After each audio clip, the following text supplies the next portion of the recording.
अति सुंदरता के कारण सीता, अति गर्व से रावण और अति दान से बलि का हुआ था नाश।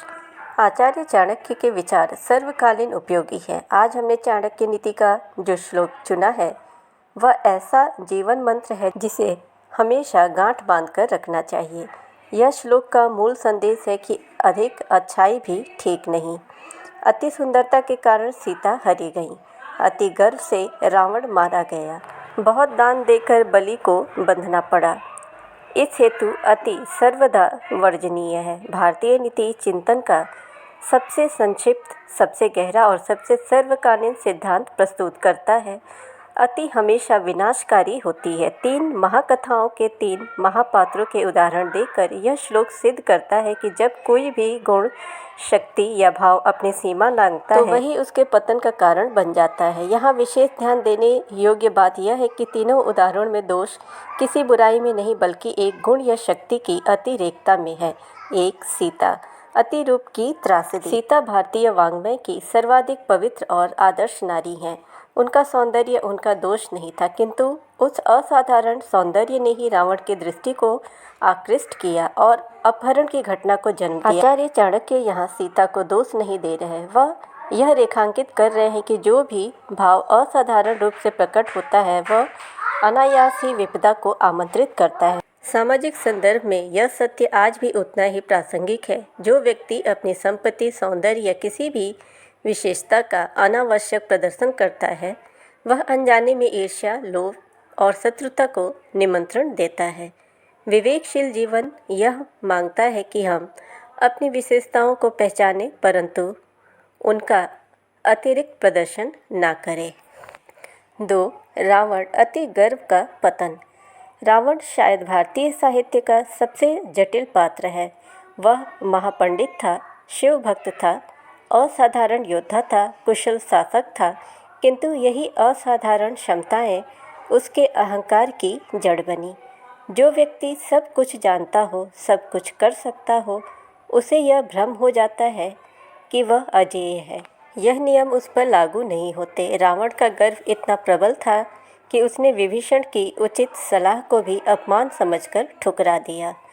अहंकार की सबसे बड़ी विशेषता यही है कि वह व्यक्ति को उसके शुभचिंतकों से काट देता है और उसे एकाकी निर्णयों की ओर धकेलता है। आधुनिक इतिहास भी ऐसे अनगिनत उदाहरणों से भरा है जहां असाधारण शक्तिशाली व्यक्तियों और साम्राज्यों का पतन उनकी बाह्य शत्रुता से नहीं बल्कि उनके भीतर के असीमित अहंकार से हुआ। गर्व जब आत्मविश्वास की सीमा लांघकर अहंकार बनता है तो विवेक नष्ट हो जाता है। 3. बलि, अतिदान की विडंबना।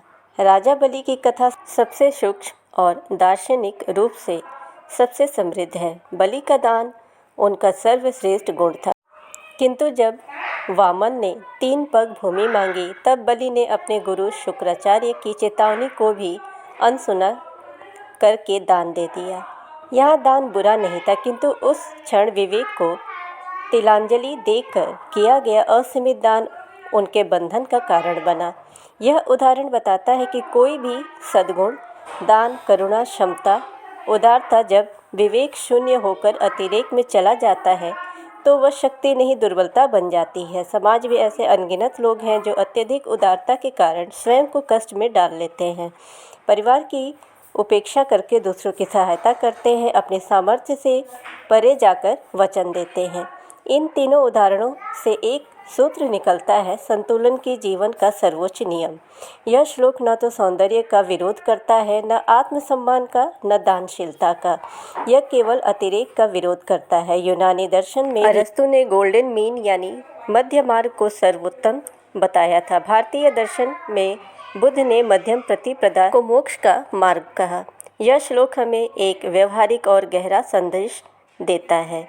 अपने गुणों को पहचानो, उन्हें विकसित करो, किंतु उन्हें अपनी सीमाओं का बोध कराते रहो। जो व्यक्ति अपने भीतर की अति को पहचान लेता है और उसे संतुलित कर लेता है वही वास्तविक अर्थों में बुद्धिमान और सुखी है। आचार्य चाणक्य की नीतियाँ हमें जीवन जीने की शैली सिखाती हैं। अगर हम इनकी नीतियों को फॉलो करते हैं तो हम एक सफल और सुखी जीवन जी सकते हैं। आचार्य चाणक्य ने अपनी नीति में व्यवहारिक और सामाजिक जीवन से जुड़े हर पहलू पर अपने विचार व्यक्त किए हैं, जो आज भी उतनी ही प्रासंगिक है जो वर्षों पूर्व थे। तो आप भी इन नीतियों को फॉलो कर और अपने सूझबूझ से निर्णय लेकर एक सफल जीवन जी सकते हैं। मोटिवेशनल वीडियोस के लिए और आचार्य चाणक्य की नीतियों के लिए आप हमारे चैनल को सब्सक्राइब करें, नोटिफिकेशन बेल दबाएं ताकि हमारी हर वीडियोज़ आप तक पहुंचती रहे। कमेंट में ज़रूर बताएं कि आप आचार्य चाणक्य की इन नीतियों में से किस नीति से आप संतुष्ट हैं। वीडियो को ज़्यादा से ज़्यादा लाइक और शेयर करें।